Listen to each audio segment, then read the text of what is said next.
समस्त मातृ शक्तियों भाई बंधुओं सादर जय श्री कृष्ण। ललिता षष्ठी का व्रत श्रद्धा पूर्वक करने से और व्रत कथा को सुनने से संतान की दीर्घ आयु होती है, पूरे परिवार की रक्षा होती है। इस दिन विशेष करके सूर्य भगवान की पूजा का विधान भी होता है।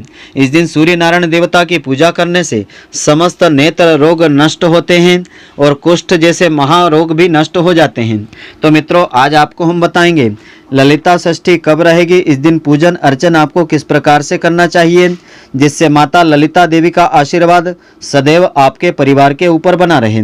तो मित्रों, आप सभी का बहुत बहुत स्वागत है आपके अपने ही चैनल एस्ट्रो गुरुजी में। यदि आपने अभी तक हमारे चैनल को सब्सक्राइब यदि नहीं किया हो तो अभी सब्सक्राइब कर लें और बेल आइकन को अवश्य दबाएं, जिससे हमारे अगले आने वाले नए वीडियो की नोटिफिकेशन सबसे पहले आपके पास पहुँचे।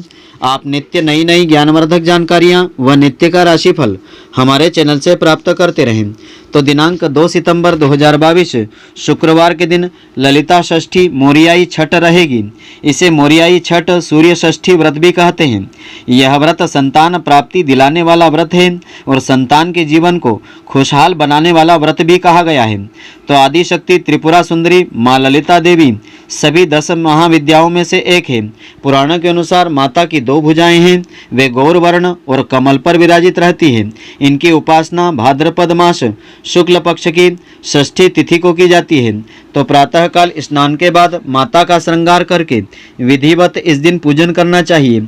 माँ ललिता के साथ भगवान शिव, गौरा, पार्वती जी, भगवान शालिग्राम और कार्तिकेय जी की भी इस दिन पूजा आराधना की जाती है। तो यह व्रत नेत्र रोग से तथा कुष्ठ रोग से मुक्ति दिलाने वाला व्रत भी है। तो इस दिन पूजन अर्चन आपको किस प्रकार से करना चाहिए? तो ललिता षष्ठी के दिन पूजन करने से पहले भगवान शालिग्राम जी का विग्रह, कार्तिकेय जी का चित्र, शिव गौरी की मूर्तियों सहित तांबे का एक लोटा जल से भर करके रखें। नारियल, कुमकुम, अक्षत, हल्दी, चंदन, अबीर, गुलाल, दीपक, शुद्ध घी, इत्र, पुष्प, दूध, जल, मौसमी फल, मेवा, मोली, आसन आदि सभी पूजन सामग्री एकत्र करके आपको रख लेना चाहिए।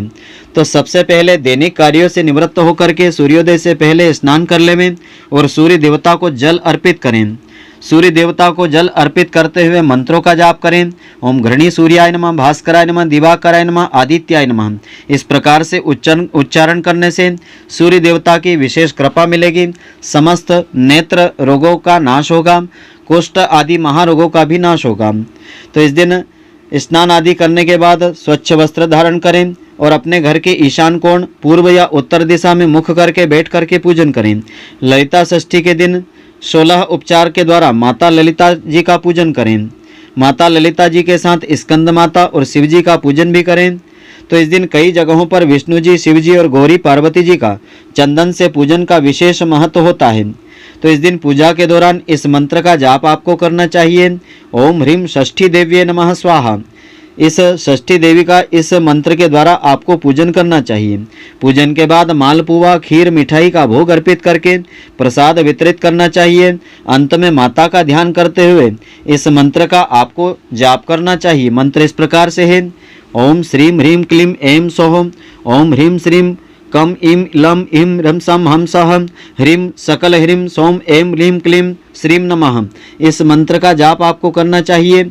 यदि आप इस मंत्र का उच्चारण करने में कठिनाई आपको महसूस होती हो तो इस मंत्र का उच्चारण आप कर सकते हैं। ओम ऐं ह्रीम श्रीम त्रिपुर सुंदरिये नमः। इस मंत्र का कम से कम 108 बार आपको जाप अवश्य करना चाहिए। इससे माता ललिता देवी की विशेष कृपा आपको मिलेगी। अंत में ललिता माता की आरती आपको करना चाहिए।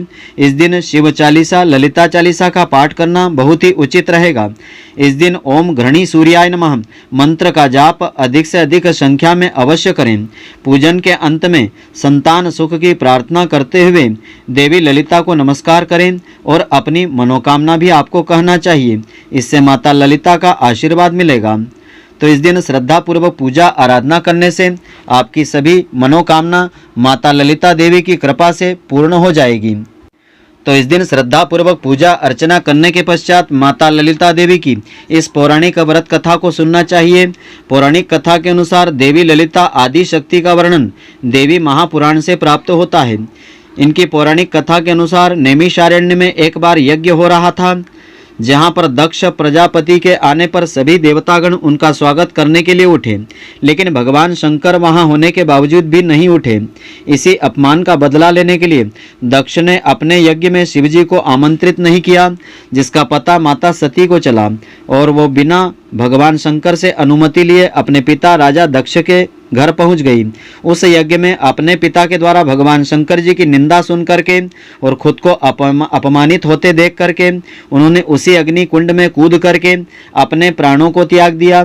भगवान शिव को इस बात की जानकारी हुई तो वह माँ सती के प्रेम में व्याकुल हो गए और उन्होंने माता सती के शव को अपने कंधे पर उठा करके इधर उधर उन्मत्त भाव से घूमना शुरू कर दिया। भगवान शंकर की इस स्थिति से विश्व की संपूर्ण व्यवस्था छिन्न भिन्न सी हो गई। ऐसे में विवश होकर के भगवान विष्णु जी ने अपने सुदर्शन चक्र से माता सती के शरीर के टुकड़े टुकड़े कर दीजिए। इसके बाद माता सती के शरीर के अंग कट करके गिर गए और उन अंगों से शक्ति विभिन्न प्रकार की आकृतियों से उन स्थानों पर विराजित हुई। वहाँ पर शक्ति पीठ स्थल बन गए। तो महादेव भी उन स्थानों पर भैरव के विभिन्न रूपों में स्थित हैं। नैमिषारण्य में माता सती का हृदय गिरा था। नैमिष एक लिंग धारिणी शक्ति पीठ स्थल है, जहाँ लिंग स्वरूप में भगवान शिव जी की पूजा की जाती है। यहीं माता ललिता देवी का मंदिर भी है, जहाँ दरवाजे पर ही पंच प्रयाग तीर्थ विद्यमान है। भगवान शंकर को हृदय में धारण करने पर सती नैमिष में लिंग धारिणी नाम से विख्यात हुई है। इन्हें ललिता देवी के नाम से पुकारा जाने लगा। एक अन्य मत के अनुसार ललिता देवी का प्रादुर्भाव तब होता है जब ब्रह्मा जी के द्वारा छोड़े गए चक्र से पाताल समाप्त होने लगा। इस स्थिति से विचलित होकर के ऋषि मुनि भी घबरा जाते हैं और संपूर्ण पृथ्वी धीरे धीरे जलमग्न होने लगती है। तब सभी ऋषि माता ललिता देवी की उपासना करने लगते हैं। तो प्रार्थना से प्रसन्न होकर के देवी जी प्रकट हो जाती है तथा इस विनाशकारी चक्र को थाम लेती है। सृष्टि पुनः नव जीवन को पा लेती है। तो संतान सुख एवं उसकी लंबी आयु के लिए इस व्रत का बड़ा ही महत्व होता है। इस अवसर पर भक्तगण व्रत रख करके माता की कृपा प्राप्त कर सकते हैं। इस ललिता देवी की कथा को श्रद्धा पूर्वक सुनने से देवी ललिता की कृपा से संतान की दीर्घ आयु होती है, पूरे परिवार की रक्षा होती है और इस व्रत का पूरा फल भी मिलता है। तो मित्रों, आशा करता हूँ कि आपको हमारी यह ज्ञानवर्धक जानकारी पसंद आई होगी। यदि आपको पसंद आई हो तो आप हमारे वीडियो को लाइक व शेयर अवश्य करें।